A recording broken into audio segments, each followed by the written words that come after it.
বহুল আলোচিত ও প্রযুক্তিগতভাবে অন্যতম আধুনিক যুদ্ধবিমান রাফায়েল প্রথমবারের মতো কোনো যুদ্ধে ধ্বংস হয়েছে, তাও আবার সেটি ছিল ভারতের।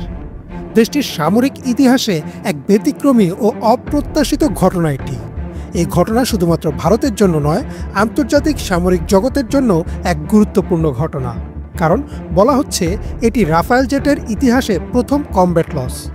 পাকিস্তান দাবি করছে তারা 3টি রাফায়েল সহ মোট 5টি ভারতীয় যুদ্ধবিমান ধ্বংস করেছে, যদিও এই দাবির বিষয়ে এখনও কোনো মন্তব্য করেনি ভারত।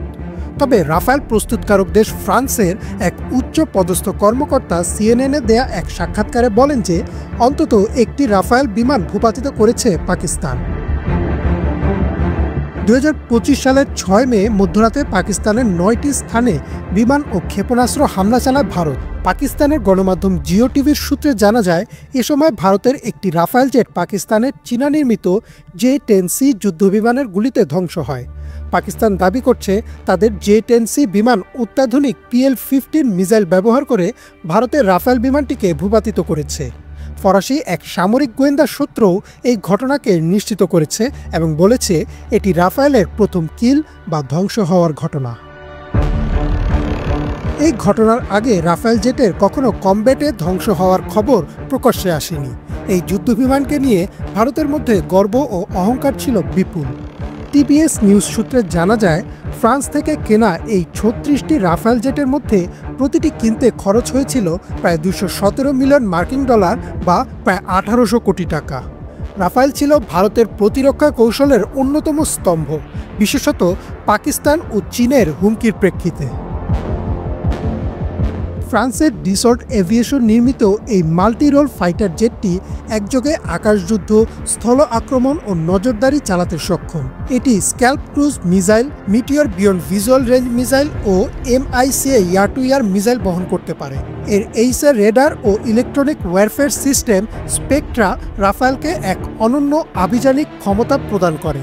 বিশ্বজুড়ে রাফায়েল বিমান ব্যবহার করছে ফ্রান্স ও ভারত ছাড়াও মিশর, কাতার, গ্রিস, সংযুক্ত আরব আমিরাত ও ইন্দোনেশিয়া। রাফায়েল ছিল ইউরোপীয় প্রযুক্তির এক প্রতীক, যা দীর্ঘদিন ধরে মার্কিন বা রুশ প্রযুক্তির বিকল্প হিসেবে বিবেচিত হয়ে আসছিল। তবে ভারতের জন্য এই যুদ্ধবিমান ধ্বংস হওয়া এক দুঃস্বপ্নের মতো। CNN-এর একটি প্রতিবেদন অনুযায়ী, কাশ্মীর সীমান্তে বেড়ে ওঠা উত্তেজনার মধ্যে পাকিস্তানের প্রতিরোধে ভারতের বেশ কজন সেনা নিহত হয়েছে। এই আক্রমণ ও পেহেলগাম হামলার প্রতিক্রিয়ায় ভারত রাফায়েল পাঠিয়েছিল সীমান্তে এবং সেখানেই ঘটেছে এই মারাত্মক পরিণতি। তবে অনেক বিশ্লেষক বলছেন, শুধুমাত্র বিমান ধ্বংস হওয়াই নয়, বরং এই ঘটনাটি ভারতের সামরিক সক্ষমতাকে ফেলেছে প্রশ্নের মুখে। ইউরেশিয়ান টাইমসের এক বিশ্লেষণ বলছে, ভারতের সামরিক নীতি এখন কঠিন চ্যালেঞ্জের মুখোমুখি, কারণ এত বিপুল বিনিয়োগের পরেও প্রযুক্তিগত ও কৌশলগত প্রস্তুতির অভাব রয়েছে। এদিকে রাফায়েল ধ্বংসের পর নাটকীয়ভাবে বেড়ে গেছে চাইনিজ যুদ্ধবিমান নির্মাতা কোম্পানি এভিস চেংডু এয়ারক্রাফট কোম্পানি লিমিটেডের শেয়ারের মূল্য। দাবি করা হচ্ছে এই কোম্পানির নির্মিত J-10C বিমান ব্যবহার করেই পাকিস্তান ভারতীয় রাফায়েল ভূপাতিত করেছে। বিজনেস টুডের প্রতিবেদন মতে, এই দাবির প্রেক্ষিতে গত 2 দিনে শেনজেন স্টক এক্সচেঞ্জে কোম্পানিটির শেয়ার 36%-এরও বেশি বেড়েছে। বুধবার 17% এবং বৃহস্পতিবার 16.37% বৃদ্ধি পেয়ে শেয়ারটির মূল্য 80.68 ইউয়ানে পৌঁছেছে। রাফায়েলের এই প্রথম যুদ্ধক্ষেত্রে পতন শুধু একটি বিমান হারানোর ঘটনা নয়, বরং তা এক গভীর সামরিক শিক্ষাও বটে যে প্রযুক্তি যতই উন্নত হোক, যুদ্ধক্ষেত্রে চূড়ান্ত জয় নির্ভর করে গোটা সামরিক কাঠামোর উপর।